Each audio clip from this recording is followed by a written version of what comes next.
Les femmes dans la gendarmerie accomplissent exactement les mêmes missions que leurs collègues masculins et suivent exactement le même entraînement. Noémie a un statut un peu particulier.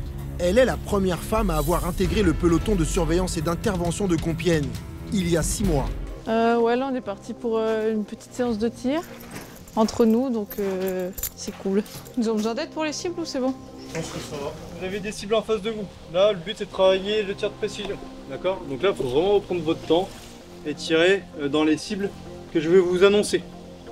Ok? Là, le but c'est vraiment de reprendre en main votre arme et de travailler la précision sur 20 cartouches. Lors des interpellations ou des déplacements à haut risque, l'équipe de Noémie sera en première ligne. Cible à viser le rond. 5 cartouches dans le rond. À votre initiative, commencez le feu. Pour le premier tir, Il faut être concentré, rigoureux, c'est une discipline qui nous apporte énormément dans nos missions au quotidien, donc ouais, il faut être discipliné là-dessus. arme en simple action. On ne peut pas se permettre d'avoir peur, où il faut se détacher au maximum de la situation pour pouvoir appréhender au mieux sa mission. On ne peut pas se laisser, mais il faut savoir relativiser le sentiment. C'est pas possible. On a toujours cette petite adrénaline dans le sens où ouais, on ne sait pas sur quoi on va tomber. Il faut que ce soit un stress positif. On ne peut pas se laisser submerger par ce genre de truc. C'est pas possible. Et après le pistolet automatique, le fusil mitrailleur.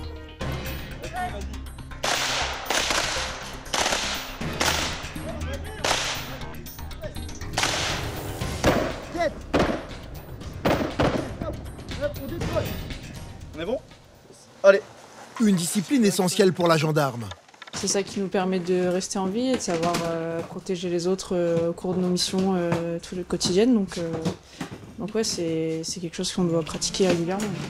Après 2 heures d'entraînement intense, les gendarmes rentrent en caserne. Noémie profite d'un de ses rares moments de pause pour rentrer dans son logement. L'occasion pour elle de se détendre et de préparer en avance ses déjeuners de la semaine.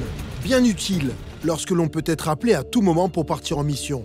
Depuis 6 mois, la jeune femme apprend à vivre loin des siens. Ma famille, ils sont pas à la porte à côté, ils sont dans les Bouches-du-Rhône, dans le sud de la France. Et ouais, bon, j'essaie de redescendre le plus possible quand je suis en vacances ou sur des longues périodes de repos. J'essaie de redescendre les voir quand même, ça fait toujours du bien. Un choix de carrière qu'elle a fait pour exercer son métier au plus près de l'action.